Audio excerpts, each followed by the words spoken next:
बिस्मिल्लाहिर्रहमानिर्रहीम। मैं हूं उमैर निसार। आप देख रहे हैं मेरा YouTube channel think and grow rich with Umair Nisar. Dear student, 11th class mathematics की एक्सरसाइज 4.2 का क्वेश्चन नंबर 2 पार्ट 4 LMN वाला ये सवाल है। Very very important, very famous question, बड़ा मशहूर सवाल है। इसे कहा जाता है LMN वाला सवाल। डियर स्टूडेंट्स, बगैर एक्सपेंशन के हमने शो करना है ये इक्वल है ज़ीरो के। डिटर्मिनेंट की प्रॉपर्टीज़ लगाते हुए पूरी वीडियो देखें, आखिर तक मैं टेक्निक्स, सारे वो तरीके, सारा वो सिस्टम समझाऊंगा और ये सवाल बड़ा इजी बन जाएगा।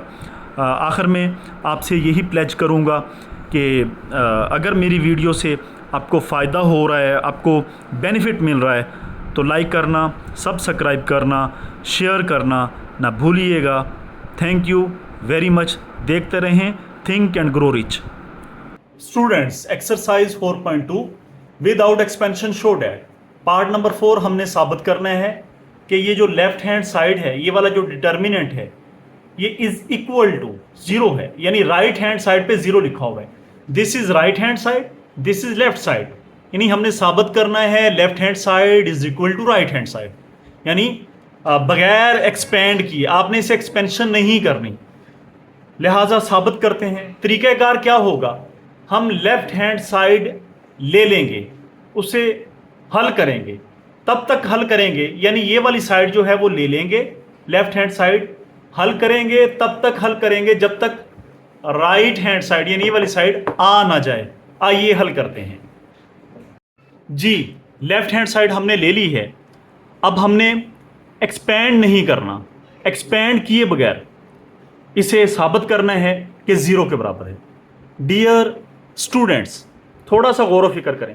ये 1 1 1 है, इस कॉलम के अंदर 1 1 1 आ रहा है। मैंने पहले बताया है कि ऊपर से नीचे कॉलम होता है, ये भी कॉलम है, ये भी कॉलम है।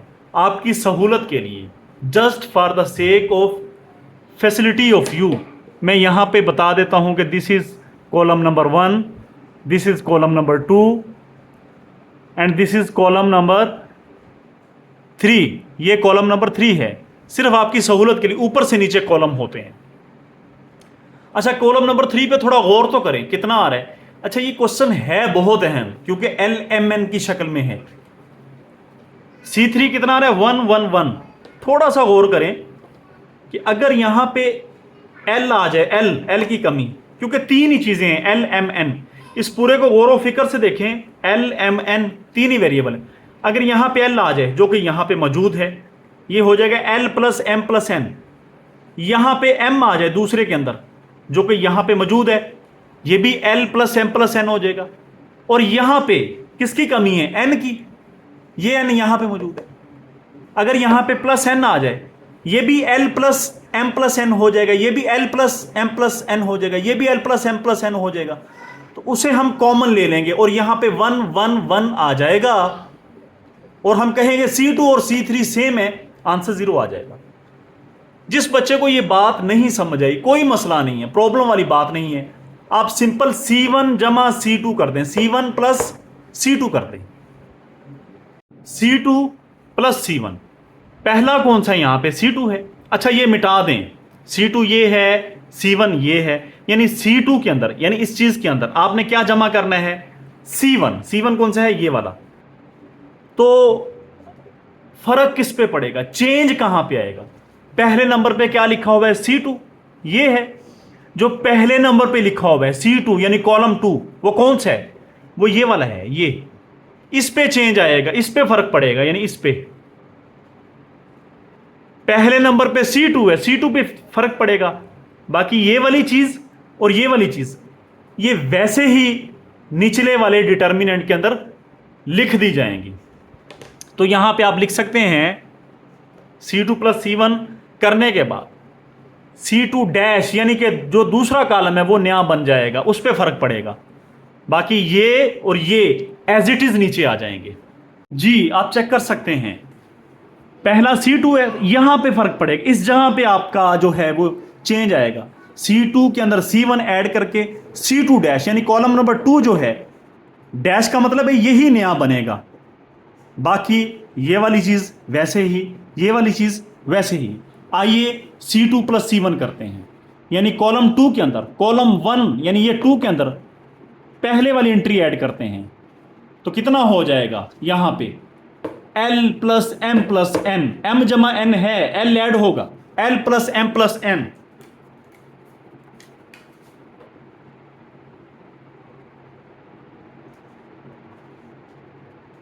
यहां पे N प्लस L है, M ऐड होगा तो वही L plus M plus N बन जाएगा।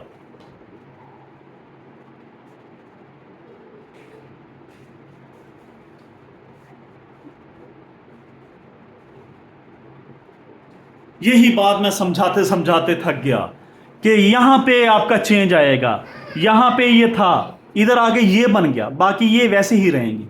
क्या इसके अंदर रॉकेट साइंस है वो मैं बयान कर चुका हूं। डियर स्टूडेंट्स, अब गौर करें, L plus M plus N यहां भी है, यहां भी है, यहां भी है, यानी जो सेकंड कॉलम है C2 है, अब C2 डैश है, वहां पे आपके पास L plus M plus N यहां यहां यहां है। लिहाजा C2 से दूसरे कॉलम से हम L plus M plus N common ले लेंगे, बाहर निकाल लेंगे, यहां क्या बचेगा 1, यहां 1, यहां 1। आइए निकालते हैं। अच्छा ये बात याद रहे, ये सिर्फ मैंने आपको समझाने के लिए C1 C2 C3 लिखा है, आपको बात समझ आ जाए, इसका कोई ताल्लुक नहीं है क्वेश्चन के साथ, लिहाजा ये हम यहां से मिटा देंगे।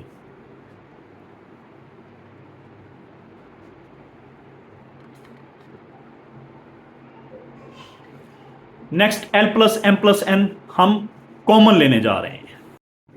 Taking L plus M plus N as common from C2, यानी ये C2 है आपका, यहां से L plus M plus N common ले लें, यानी यहां तक आपका डिटर्मिनेंट खत्म हो रहा है, ये यहां तक। नीचे हमने वो लाइन लिखी है कि L plus M plus N common ले लें, लिहाजा जब कॉमन लेंगे तो यहां पे कितना रह जाएगा, ये एज इट इज नीचे आ जाएगा, ये एज इट इज वैसे ही नीचे आ जाएगा। इधर से बाहर जाएगा, यहां पे 1 आएगा, यहां पे 1 आएगा, यहां पे 1 आएगा।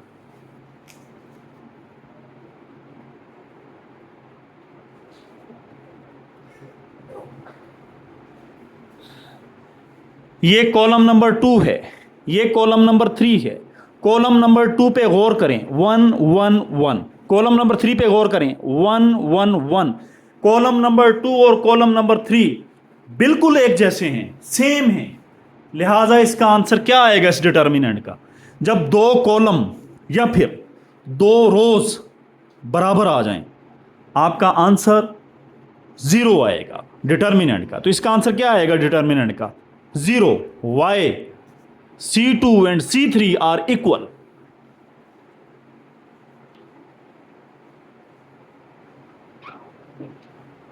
क्यों 0 है, because C2 and C3 are equal. बता दें उस बात को यहां पे,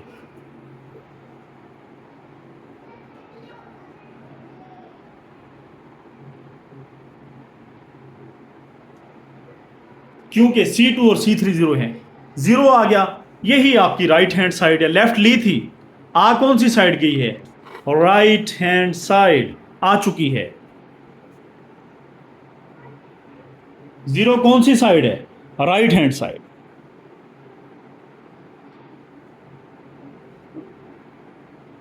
लिहाजा लेफ्ट ली थी, हल किया, राइट हैंड साइड आ गई। हम क्या लिखेंगे, left hand side is equal to right hand side. ये बात लिखने के बाद हम क्वेश्चन पूरा लिखेंगे और कहेंगे प्रूव हो चुका है, हैंस प्रूव, साबित हुआ। आखिर में आप ये बात लिख देंगे और क्वेश्चन खत्म।